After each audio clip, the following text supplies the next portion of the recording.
The red numbers bled across every screen in the boardroom. Aria Blaine's fingers whitened against the edge of the glass table. 12 executives stood frozen around her like mannequins in a department store window, their faces lit by the dying glow of 30 million user accounts hemorrhaging into the dark web. The cooling vents screamed. Someone's phone buzzed. No one moved to answer it. Then the doors opened. A man in a Navy janitor's uniform rolled a yellow mop bucket into the room and stopped. His eyes locked onto the central monitor, where lines of code pulsed like a failing heartbeat. "You're not cleared for this floor." The head of security stepped forward, hand already reaching for his radio. The janitor didn't apologize, didn't look away from the screen. "Your encryption loop collapsed backward," he said quietly. The room erupted in laughter. Sharp, dismissive barks that bounced off the floor-to-ceiling windows overlooking Midtown Manhattan. Elliot Crane, CTO, MIT pedigree, tailored suit that cost more than most people's monthly rent, leaned back in his chair with a smile that didn't reach his eyes. "It means you should get back to your mop, Micah." Aria's head snapped toward Elliot. "You know him?" "Everyone knows the janitor." Elliot's smile widened. "He's very thorough with the trash bins." More laughter. Micah's jaw tightened, but he didn't move. His eyes remained fixed on the cascading red code, scanning patterns that shouldn't exist, seeing connections that shouldn't be visible. Aria stepped closer to the screen. The countdown hit 01:30. "What does backward mean?" she asked. Micah hesitated. 1 second too long. His hand moved toward the cart, then stopped. The room held its breath without meaning to. "It means someone built a door that only opens from the outside," he said finally, "and they're holding it open." The VP of Engineering laughed. "That's not how—" 30 seconds. Aria's voice cut through the room like a blade. She gestured at Micah. "Show me." Security moved forward. Elliot stood, his chair scraping against polished concrete. "Aria, we have protocols." 30 seconds. Micah reached into his cart and pulled out a battered laptop, wrapped in plastic grocery bags. His hands shook as he unwrapped it. He placed it on the table between coffee cups and abandoned phones, opened it, and his fingers moved once.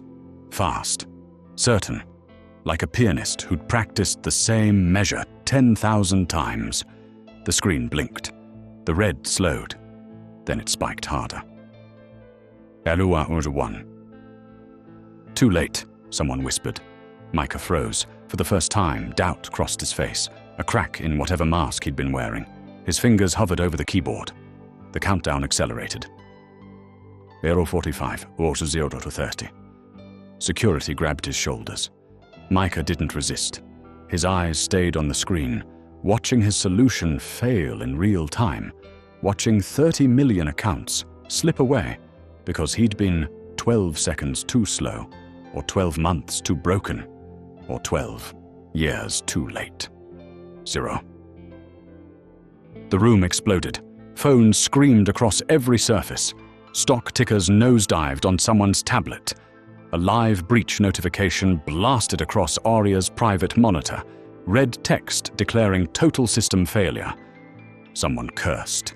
Someone else slammed their fist into the glass table hard enough to leave a crack. And then the servers stabilized. Not fully, not completely, but enough. The red didn't disappear. It paused, held, like a patient who'd flatlined, suddenly finding a pulse. Silence fell heavier than before. Aria turned slowly. "What did you do?" Micah swallowed. "Bought you 12 minutes." Elliot's laugh was sharp. "Impossible. That patch doesn't exist." Micah met his eyes. "It does if the original architecture was built wrong." Something flickered across Elliot's face. Just once. A muscle near his left eye twitched. His smile didn't change. but his hand moved to his pocket, fingers closing around his phone. Arya saw it, caught it, filed it away. She waved security off. "Give him a keyboard." "Arya!" Elliot stepped forward. "Now." Micah moved to the central station on legs that barely held him. For 90 seconds, he said nothing. No explanations, no speeches. His fingers danced across keys in patterns that looked random to everyone except the two engineers who'd leaned forward without realizing it, watching code appear that shouldn't be possible without access they knew he didn't have. The red vanished, the breach sealed, the countdown stopped at 11:47. No one cheered. They stared instead, at the janitor, at the screen, at each other, trying to reconcile what they'd just witnessed with everything they'd believed about how the world worked. Arya exhaled for the first time in an hour. "What's your name?" "Micah." "And before the mop?" Micah looked at the floor, his shoulders curved inward, protective. "That's not a short story." Elliot laughed softly, but there was something cold underneath it now. "I know his story." His voice rose just enough for everyone to hear. "He used to be a systems architect, before he destroyed an entire firm with one mistake." The room shifted. Eyes that had held wonder moments before now held suspicion. Micah didn't deny it, didn't defend himself.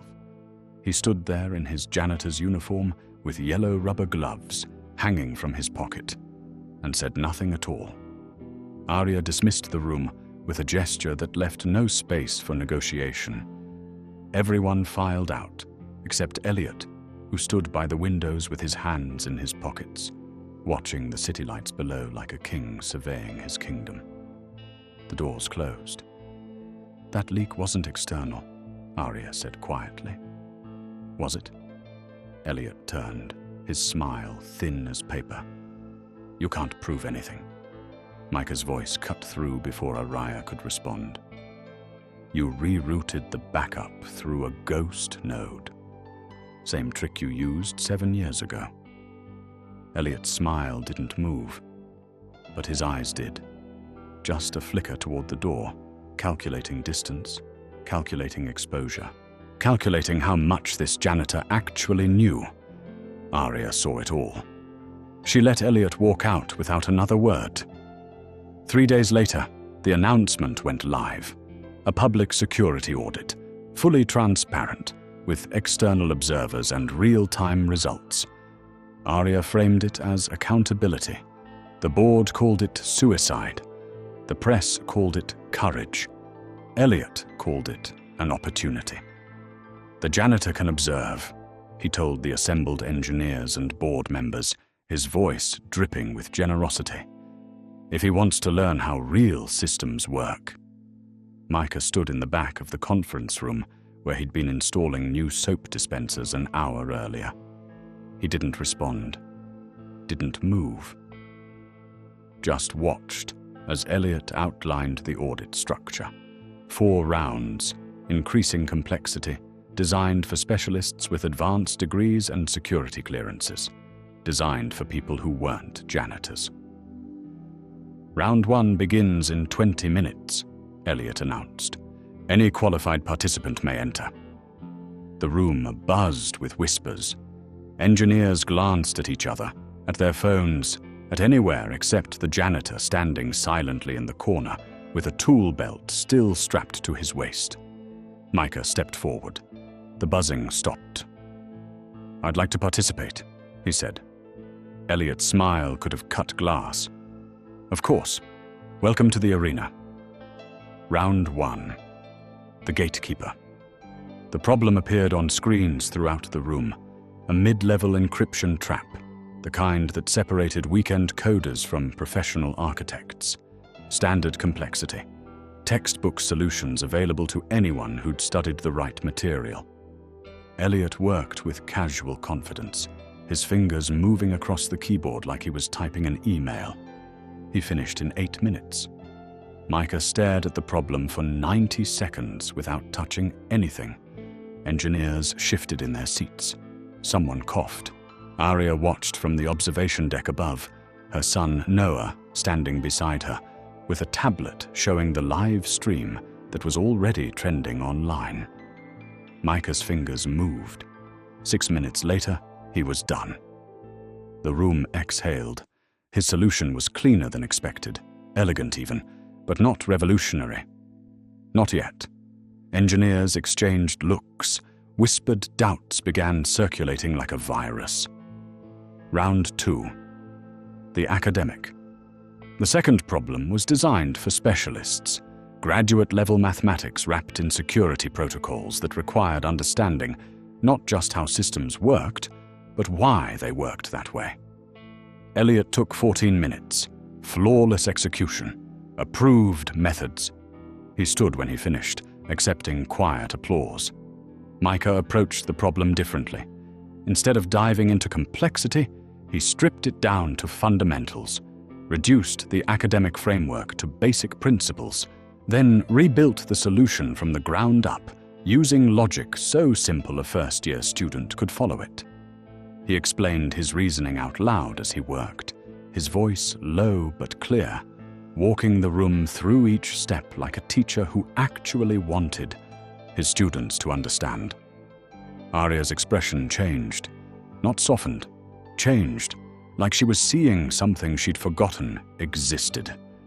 Elliot's jaw tightened. Round 3. The sabotage. The third problem appeared more complex than the first two combined. Micah started strong, his confidence building with each line of code. The observation deck filled with more people, employees who'd heard rumors, journalists who'd caught wind of the story, tech bloggers live tweeting every development. Halfway through, Micah's screen flickered. Corrupt data flooded his terminal. Variables shifted, parameters changed. The problem he'd been solving transformed into something else entirely, something impossible. His fingers slowed, stopped, started again with less certainty. The live chat exploded with criticism. Fraud, lucky guess. Knew it was fake. Arya leaned forward in the observation deck. Can you see what's happening to his terminal? Her head of security pulled up the logs. His face went pale. Someone's injecting corrupt data into his feed. Who? The source is internal. Micah's hands were shaking now, visible tremors that the cameras caught and amplified. He was failing in real time, in front of thousands of people, and everyone could see the exact moment. Doubt cracked through his composure. Then he stopped typing, closed his eyes, and smiled. His fingers moved differently now, not solving the corrupted problem, but rewriting the parameters themselves, isolating the injection point, rerouting around it like water flowing past a stone. He finished with 40 seconds remaining. The room went silent. Elliot's face was unreadable. The viral moment. The clip hit Twitter 17 minutes later.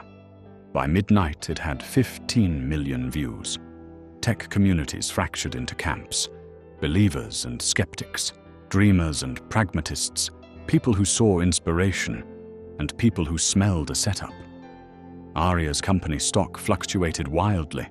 The board called emergency meetings. Journalists camped outside the building. In his Queen's basement apartment, Micah sat alone at a folding table covered with medical bills. A broken insulin monitor lay in pieces beside his laptop. The replacement cost more than he'd earn in a month of mopping floors. His phone buzzed. Text after text. Job offers, interview requests, media inquiries. He turned it off. The betrayal, Friday morning. 2 detectives entered the building during round 4 prep. They walked straight to Micah. Micah Voss, you're under arrest for corporate espionage and fraud. The cameras caught everything. His face, his confusion, the handcuffs, the perp walk through the lobby where he'd mopped floors for 6 months. Elliot had leaked falsified logs showing Micah as the original architect of the security failure. The inside man who'd created the crisis, just to play hero. The narrative flipped instantly. Social media turned vicious. The janitor wasn't David anymore. He was Judas. Round 4 proceeded without him. Elliot solved the final problem flawlessly. Stock stabilized. The board applauded. Headlines declared the audit a success and the janitor a fraud. That night, in a holding cell in downtown Manhattan, Micah sat with his back against cold concrete and finally let himself break. Outside, the world had already decided he was guilty. Inside, Elliot poured himself scotch and believed he'd already won. Chapter 3. The Reckoning Cascade. The arraignment courtroom filled with cameras before Micah even arrived. Reporters lined the benches. Bloggers live-streamed from their phones. The judge entered to find chaos barely contained by wooden railings and bailiffs who looked overwhelmed. Micah was brought in wearing county orange, hands cuffed, eyes on the floor. He didn't look up when they read the charges, didn't react when the prosecutor outlined the evidence, falsified logs, suspicious access patterns, financial desperation that painted a clear motive. The prosecutor called it the most brazen act of corporate manipulation in recent memory. The gallery murmured agreement. Then Aria walked in. She moved past the press without slowing, past the whispers and camera flashes, straight to the judge's bench. She placed a single manila folder on the polished wood. Your Honor, I have evidence that contradicts every charge. The prosecutor stood. Your Honor, Ms. Blaine is the victim here. I'm the CEO, Aria interrupted, her voice carrying the weight of boardrooms and billions. And I'm telling you the victim is standing in handcuffs. The judge opened the folder. Silence swallowed the room as he read. Ghost node configurations with timestamps. Audit rewrites tracked to Elliot Crane's personal terminal. Rerouted data streams that matched patterns from an unsolved case 7 years prior. Bank transfers to offshore accounts opened 3 days before the breach. The judge looked up slowly. Where did you get this? My security team pulled server logs after Mr. Voss was arrested. The deeper we looked, the more we found. Aria's voice didn't waver. Elliot Crane engineered the breach, sabotaged the audit, and framed an innocent man to cover his tracks. The prosecutor's face went white. These are serious accusations. Backed by forensic evidence, testimony from 3 independent security experts, and a pattern of behavior documented across 7 years. Aria turned to face the gallery. Elliot Crane isn't here because he fled the country 18 hours ago. The courtroom erupted. 2 hours later, Micah walked out of the courthouse into afternoon sunlight that felt like a hallucination. No apology from the judge, no statement from the prosecutor. Just release forms and the return of his personal effects in a plastic bag. Aria stood by a black car at the curb. I never thanked you, she said. Micah shook his head slowly. You did when you didn't turn away. They stood there as the city moved around them. Cars honking, people rushing, the world spinning forward like nothing had happened. Like a man hadn't been destroyed and rebuilt in the span of a week. I'm offering you a position, Aria said. Chief Security Architect. Full equity. Your own team. I know. But you're going to say no. Micah looked at her. Really looked at her. And saw someone who understood that some breaks don't heal back to their original shape. Not yet. Not like this. If I take it now, I'm still the janitor who got lucky. Still the charity case. You saved 30 million accounts. You saved me from a life sentence. Micah smiled, tired and true. I think we're even. 6 months later. The press conference was smaller than the arrest had been. No perp walk, no handcuffs. Just Aria at a podium announcing a new initiative. blind evaluation protocols for all technical hiring and advancement. No names, no pedigrees, no photos or schools or connections. Just problems and solutions. Talent doesn't care about your resume, Aria told the cameras. It cares whether you can see what others miss. In the audience, Micah sat beside an elderly man with silver hair and kind eyes. Dr. Raymond Chen, the MIT professor who'd recruited him 15 years ago. The professor had flown in from Boston after seeing Micah's face on the news, after recognizing the code patterns that he'd helped nurture decades before. "You could have called me," Dr. Chen had said when they'd reunited. "I was ashamed." "Of what? Choosing your sister over your career? That's not shame. That's love." Now they sat together while Aria announced that Micah would be leading a new program. Public access engineering education, open to anyone regardless of background, funded fully, no gatekeepers. The press asked their questions. Aria answered with precision. The stock market responded favorably.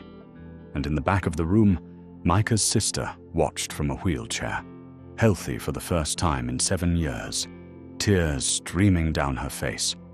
1 year later, the warehouse in Brooklyn didn't look like much from the outside.